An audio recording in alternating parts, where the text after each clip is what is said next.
Well, George, welcome to the program.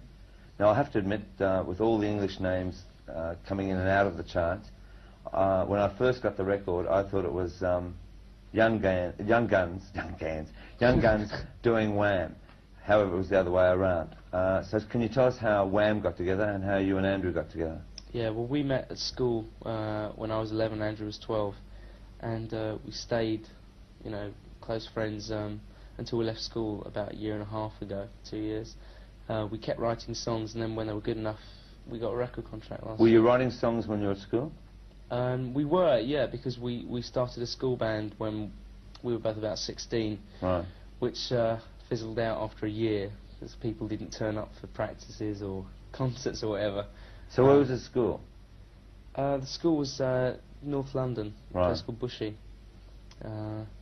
And we just kept writing. The one about, there was one I saw that said George Michael's been seen getting a fitting for a dress. I know, I heard that one. I was abroad somewhere. I wasn't abroad somewhere. I was abroad somewhere. Have you seen those horror, you know those Jiffy things? Yeah. You know the Jiffy kind of like a cigarette pack thing. I know, I mean you could do without, I tell you, I mean I think they're fun because they've made them like cigarette boxes and everything.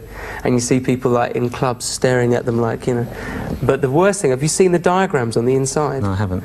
Look, if you ever get a Jiffy thing, look at the third diagram. It's enough to put you off. It's enough to put you off. It's disgusting. I think it worries me in the cigarette packs. I think people get them out and start rolling their own down there. So it won't light. Let me just ask you a little bit about your future. The main problem I find these days, our legs are nicely entwined now. The main problem, the embarrassment for me really is that whereas when I was a bit younger, when we were first successful, I kind of played on my success a fair bit, and I, you know, took advantage of my situation, shall we say. And I was not exactly promiscuous, but I mean, I suppose to the average, compared to the average person, I was fairly promiscuous. And now I'm pretty much monogamous, you know. It's just you, no one else. Whose knickers are those?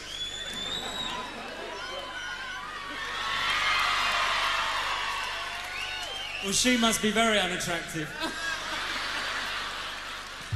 They're practically Y fronts.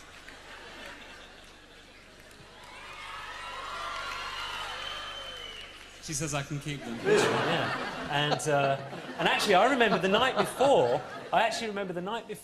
We stayed in this little hotel off of Charing Cross Road, because our record company, our little kind of mini record company that we were on at the time, was paying, and so they wanted to make sure that we got there in time for Top of the Pops, the first Top of the Pops. So they stuck us in this hotel that couldn't have been more than 80p to £1 a night.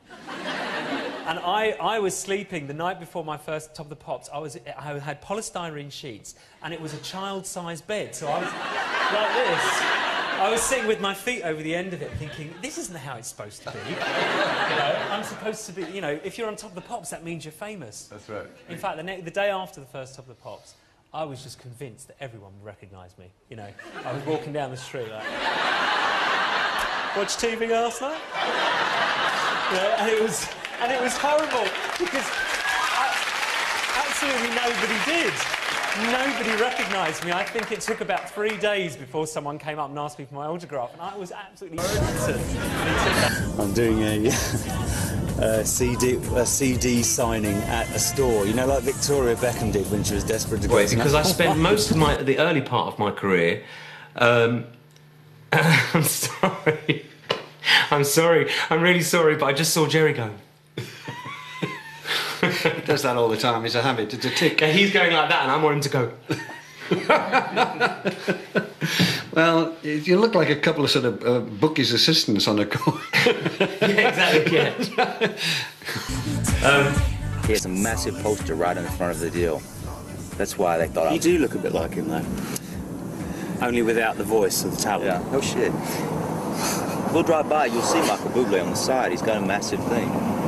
He's got a massive what? Are there any other ambitions? When I was very young, I wanted to be a pilot, because when I was 5, I had this girlfriend who was going to be a stewardess. And then when I was about 7, I went for one of the regular eye tests, and you know, you get one of those cards with all the dots on, and you're supposed to see 56, and I could see 27. You know, one of those ones. If you see the wrong numbers, then you've definitely got something wrong with your vision. And I'm just slightly red-green colourblind. So, you know, I think I'm wearing blue. like a deep yellow. And it's not that bad, it's just that you cannot...